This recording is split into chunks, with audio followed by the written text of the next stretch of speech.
Similar to how different books will cover different topics, there are many different types of websites on the internet. As technology changes and adapts, new types of websites are created, so it is hard to anticipate what the future of the World Wide Web will look like. As of 2015, here are some of the more common types of websites. Commercial websites are the most prevalent type of website. Everyone from small local companies to large corporations such as Pfizer, Microsoft, and Amazon have websites. The main differentiating factor of a commercial website is that they are trying to sell you a product or service.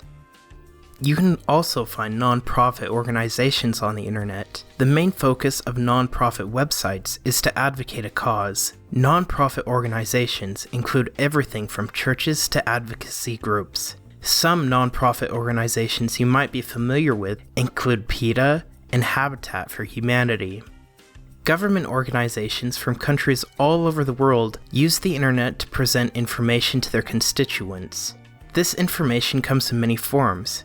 Some government agencies host web databases such as ERIC, PubMed, and American Memory. Other websites provide specific information for a specific agency, branch of government, state, or country. Some government websites you might be familiar with are utah.gov, whitehouse.gov, and usa.gov. The most common type of personal websites are blogs. However, other individuals create websites to present their ideas, provide information for family members, and show off their creative talents. Since the turn of the century, social media websites have become one of the most popular types of websites. At the present time, the most well-known social media websites include Facebook, Twitter, and Pinterest. These websites provide ways for individuals to communicate with other people all over the world. Entertainment websites are created to provide entertainment. This includes websites that provide video streaming, such as ABC, Hulu, Netflix, and History.com, and game websites such as AddictingGames.com or Congregate. Websites such as YouTube also fit into this category, but can also be considered social media due to the social nature of the videos and the replies people make. News websites include websites for newspapers such as WashingtonPost.com or DesertNews.com, and news televisions such as KSL.com. There are also websites that combine multiple news sources together, such as Google News. Universities, colleges, public schools, libraries, and museums create websites to provide information to people. These are known as educational sites. The purpose of an educational website is to provide information about an educational organization. The internet is a constantly changing medium.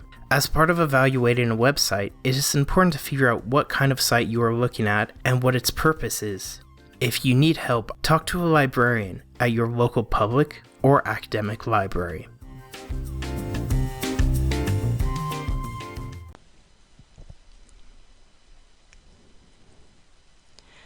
Let's say you received this text from your classmate.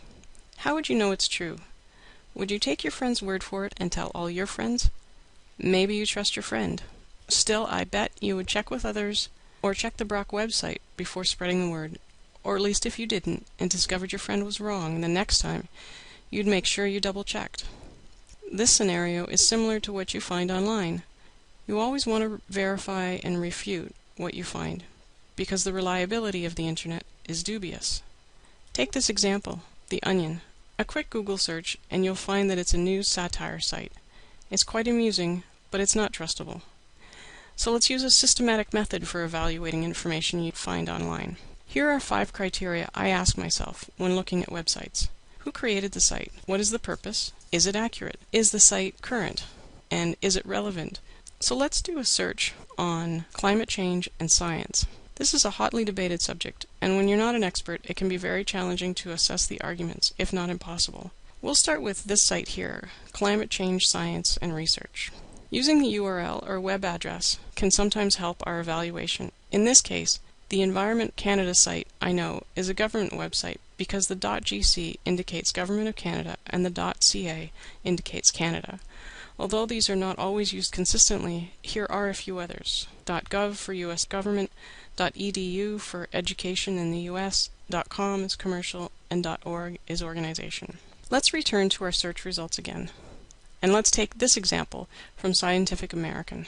Once again, starting with the web address, I can see the .com tells me it's a commercial site. And looking over the site, what I want to find is a contact or about us page. Scrolling down to the bottom, there's both.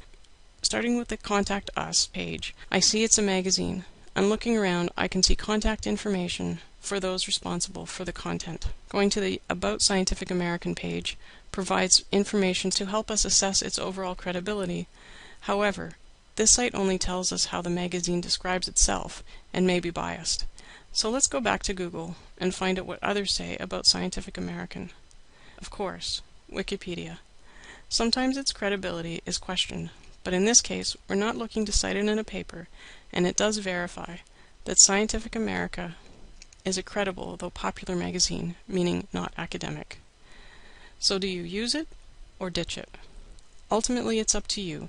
Just remember, it's a popular magazine and therefore not an academic source. But wait, before you ditch it, read it. An article like this passes our checklist. It's frequently updated. We have determined it's a credible source, and the specific article is relevant to our topic. It provides an overview of a very complex subject. You may not choose to use it in your paper or cite it in your bibliography, but it will definitely be helpful in understanding the climate change arguments. So now let's take a look at one final example. Let's take a look at this, Climate Change Science. Going back to our checklist, I can see that the author is Ken Gregory. It was last updated in 2011. If I click on the banner, it takes me to the Friends of Science website, which is dedicated to refuting the science supporting the climate change argument. Finally, peel back the web address to the .ca, and it takes you to this website. It's a telecommunications company, and it's likely that the Friends of Science is hosted by an internet service provider. Still, we need to find out more information. Let's go back to Google and do a search using Ken Gregory. From here we find this website, Business Insider. This article is a scathing analysis of the Friends of Science, calling it a rag-bag collection of unpeer-reviewed web pages. A little more searching and I find the Globe and Mail reports that the Friends of Science is funded by oil and gas companies. Our check result has helped us navigate this website and now has us questioning the accuracy, purpose, and possible bias of the site. There is of course the possibility that your research is requiring you to find sites that are questionable. Whatever the case, use our checklist to help you determine what you're looking at, which means dig around the site and use other sources to verify or refute what you're finding. If you're unsure but want to use the site anyways, inform your reader of your reasons to be suspicious or questioning the source. Evaluating online information is not always easy and sometimes takes a little detective work. Always remember to take the context of your assignment into consideration and keep the checklist handy.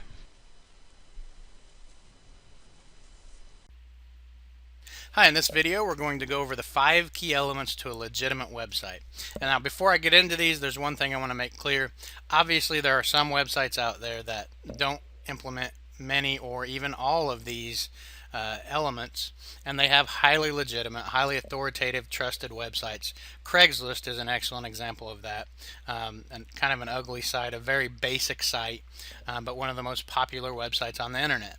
So obviously you don't have to implement all of these techniques in order to become legitimate and authoritative, but they really help for a brand new site, or just a newer site that just doesn't have a whole lot of traffic, that doesn't have word of mouth, that most of your visitors are first-time visitors, never heard of your domain before. So the goal is for those first-time visitors, what can I do to show them, hey, this is a trusted, legitimate website.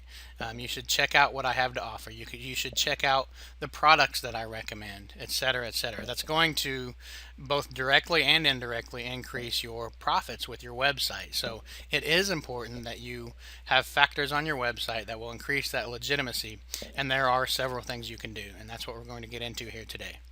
So number one is branding. You don't have to have a brand. Again, that's there are many sites out there that don't have a specific brand, and they're highly legitimate and they're perfectly fine. But this is one thing that you can do that will help for those first-time visitors coming to your website to show, hey, this is somewhat of an established website.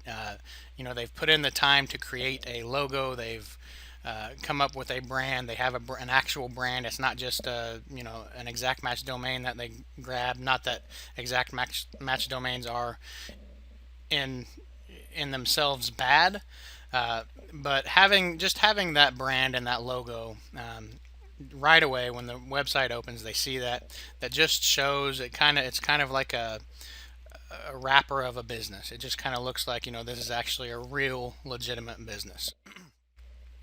Number 2, professional relevant media, videos, images, etc. It just kind of lends to the credibility. It adds to the topic. Again, it shows that time has been put into this. This isn't just some low quality site that's been thrown together.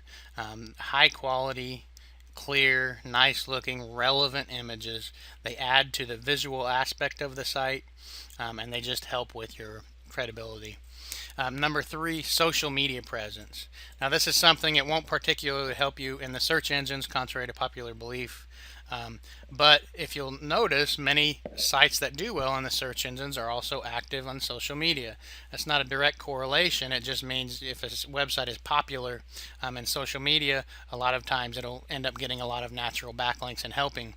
But just having that for the viewer, more than anything else, just to see, hey, this company, this isn't just a website thrown out there. They're on Facebook. They have people who have liked their page. They're interacting with them, etc. And then they can go and like you and get into that conversation and that community. So it adds a community aspect to your website and shows that, hey, I'm not the only person visiting this website. There are other people too. So there's probably something to it.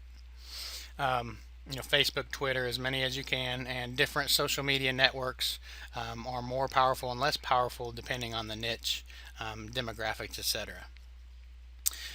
Credibility pages are what I call credibility pages, and that is this right here. You see we have an about page, contact, privacy, terms of use. These are just credibility pages. These aren't something that your viewers are going to focus in on, and most of them aren't going to click it and check them out. But just seeing them, just glancing at them and saying terms of use, privacy, contact, about, that's credibility. How many high quality, credible websites do not have an about page or a contact page or a privacy page? Hardly any of them. Almost all of them have these pages. And again, it just shows that thought has been put into this website. They're accustomed to seeing pages like this, so make sure you have those on there. And then just for the user experience, and this is just kind of an extra side note, the user experience is also very important. You don't want to give a bad impression. Normally authoritative, trusted websites have good navigation, and it's user friendly. So just make sure your website is user friendly, good navigation, and you'll be good to go. So those are the 5 key elements. And again, it's branding, a branded logo, using a brand in your title tag, having a brand. So the brand of this website is camp.com. Professional relevant media, videos, images, they also help with SEO. Have relevant videos and images in as many of your posts as you can. Number 3 is social media presence. Be active in a community. Show that it is a community of people who visit this website. You're not the only one. And then credibility pages, contact, about, privacy, etc., etc. So I hope that helps. If you implement those 5 key elements, it will get you off to a good start in your niche and show that you are trusted and legitimate.